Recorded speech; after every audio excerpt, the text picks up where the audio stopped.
Au nom du Père, du Fils et du Saint-Esprit, un seul Dieu, Amen. Chers fidèles, aujourd'hui c'est le deuxième dimanche du mois copte Touba et j'aimerais vous parler et répondre à la question suivante. Pourquoi ne gardons-nous pas la parole de Dieu?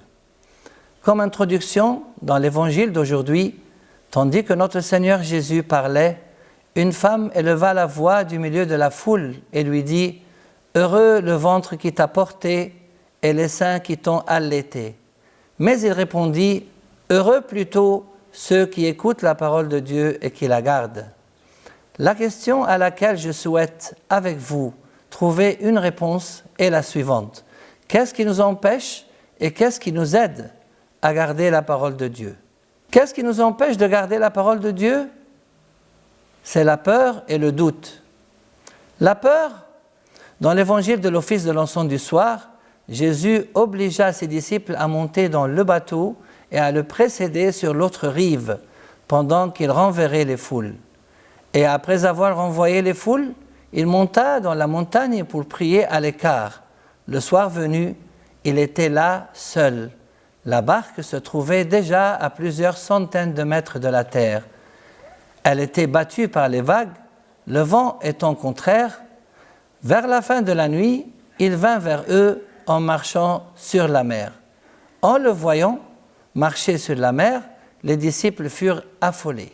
« C'est un fantôme, disaient-ils, et de peur, ils poussèrent des cris.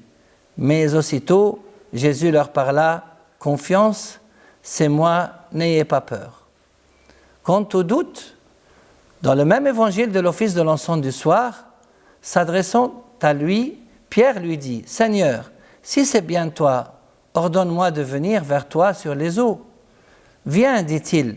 Et Pierre, descendu de la barque, marcha sur les eaux et alla vers Jésus. Mais en voyant le vent, il eut peur, et commençant à couler, il s'écria, « Seigneur, sauve-moi » Aussitôt Jésus, tendant la main, le saisit en lui disant, « Homme de peu de foi, pourquoi as-tu douté ?» Et quand ils furent montés dans la barque, le vent tomba. Par contre, dans l'évangile de l'office de l'encens de l'aube, les esprits impurs ne doutaient pas de lui. Quand ils le voyaient, se jetaient à ses pieds et criaient « Tu es le Fils de Dieu ». Quelle honte! Les esprits impurs ne doutaient pas de lui, alors que nous, les enfants de Dieu, nous doutons de lui et de sa puissance.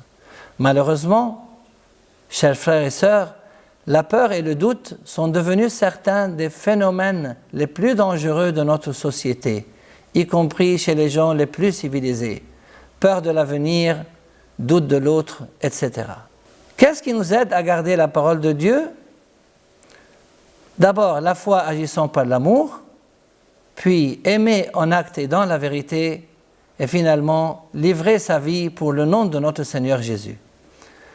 La foi agissant par l'amour, dans l'épître de Saint Paul aux Galates, dans l'office de la Sainte Liturgie, Saint Paul dit « Car pour celui qui est en Jésus-Christ, ni la circoncision, ni l'incirconcision ne sont efficaces, mais la foi agissant par l'amour. » Aimer en acte et dans la vérité, dans la première épître de Saint Jean, dans l'office de la Sainte Liturgie, Saint Jean nous dit « Mes petits enfants, n'aimons pas en parole et de langue, mais en acte et dans la vérité. » Et finalement, livrer sa vie pour le nom de notre Seigneur Jésus, dans les actes des apôtres, dans l'office de la Sainte Liturgie, Saint Luc nous dit, nos chers Barnabas et Paul, des hommes qui ont livré leur vie pour le nom de notre Seigneur Jésus-Christ. C'est normal qu'ils aient livré leur vie pour Dieu, car c'est lui qui s'est livré d'abord pour nous. Comme c'est écrit dans l'évangile de Saint Jean chapitre 3, Dieu en effet a tant aimé le monde qu'il a livré son Fils, son unique, pour que tout homme qui croit en lui ne périsse pas, mais ait la vie éternelle. Cette livraison constitue un acte de réciprocité. Comme conclusion, je veux dire que dans la première épître de Saint Jean, dans l'office de la Sainte Liturgie, quelles sont les bénédictions que nous pouvons obtenir si nous gardons la parole de Dieu? D'abord, quoi que nous demandions, nous l'obtenons de lui parce que nous gardons ses commandements et faisons ce qui lui agrée. Deuxièmement, nous demeurons en Dieu et Dieu en nous. Celui qui garde ses commandements demeure en Dieu et Dieu en lui. Et voici son commandement, adhérer avec foi à son Fils Jésus-Christ et nous aimer les uns les autres comme il nous en a donné le commandement. Que notre Seigneur nous aide, chers frères et sœurs, à garder toujours ses commandements et gloire à lui éternellement. Amen.